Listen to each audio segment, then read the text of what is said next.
is just a little bit of business, it's a bit of fun, and it might help you if you ever are asked to stand up and speak. You know the way, the dinner is kind of coming to an end, and the waitress is taking away the dessert plates, and somebody nudges you and says, "You're up next, will you say the few words?" And you go, "Oh God, what will I say?" And this is just a useful little bit of business, as I said, that might help you with that.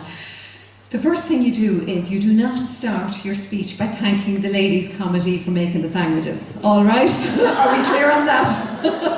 Where do you go after that? There is nowhere to go after that. So the little formula I give people to use, which is very helpful, is to remember the 4 ins if you can. And they are an intro observation, some insight, some information, and in future. And that is the little formula. Remember the 4 ins, and you can apply it to anything. You can apply it to Granny's 90th birthday, a retirement due, the rugby club function, the GAA club, whatever it is you're in, the ICA, whatever it is you're in. If there's a little speech, a little formality to be done, if you remember the 4 ins, it'll cover that base every time. Mary Mitchell O'Connor, Nicola's friend, says you have to, as a politician, you have to have a stump speech, and your stump speech is the speech in your handbag or your pocket that you can pull out and deliver anywhere. It just covers a kind of a general speech that will cover anything, and politicians have to go around with that. But for those of us ordinary mortals, you need your 4 ins, your intro observation, your insight, some information, and in future. So applying it to our event here today, if I was asked to jump up and speak for a couple of minutes. So an intro observation. The first thing I'd start by saying is, well, what a fabulous building this is. Isn't the IRD blessed to have a building like this? You would be inspired coming to work here every day. It is such a pleasant, comfortable environment to be in. And talking to Michael there over the lunch, I was just wowed by the amount of work you're doing here today. It's just incredible. The amount of bases you're covering, from the enterprise side of things to the rural development in terms of the projects and the environment and the recycling and the Meals on Wheels, and oh my God, it is just incredible. There's a fabulous story sitting in this building. So there's my intro observation. Then we go on to some insight.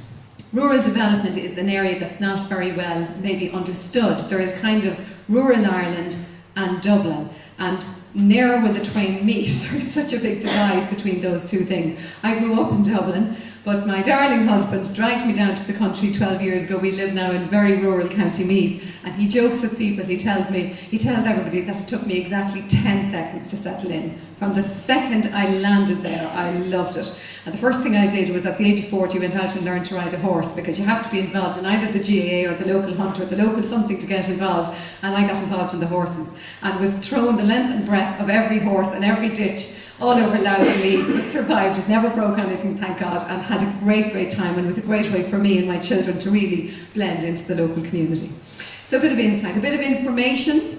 Well, we could give you some information about today and say that this talk was organised by Maura, and what a fabulous job she did, and her team. And I think we've all found it very, very enlightening and uplifting and inspiring to listen to all the great information. Credit union is a movement I'm personally very familiar with. I did some work with them a number of years back and helped train some credit union representatives for media appearances and that, and really, really found the few days we worked with them to be so interesting. I couldn't believe the ins and outs of the credit union movement. I hadn't really been aware of it before that so much, and found it so inspiring, and the passion and the commitment that people give to that movement is just unbelievable. And the first thing I did after working with them was march my kids down to our local branch and get them all an account, and they have all their confirmation, their communion money in there, and their birthday money and their Christmas money in. It goes to the credit union, and it goes in, it doesn't come out, it stays there, because they ask me when they're looking for money. They have all their money locked away. Okay, so that's the bit of information, a bit of insight, and then you would finish up your speech with in future. Well, what are we going to do in future, having had this lovely presentation here today?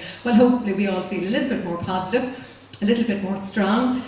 We've the budget going to hit us now after the weekend, and we're going to be ready for it. We're going to take it on the chin. As I said, it's not a war or a famine or a pestilence, it's only money. We will manage, we will make end meets, we will stay strong, and we will get through this. And by rolling up our sleeves and working together, we will get out of this. This country is a bright shining light, and it will shine again, and don't lose faith and don't lose hope in it.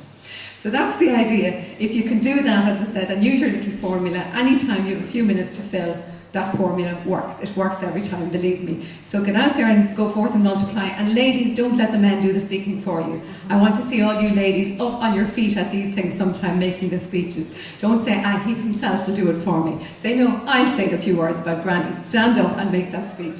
Thank you very much.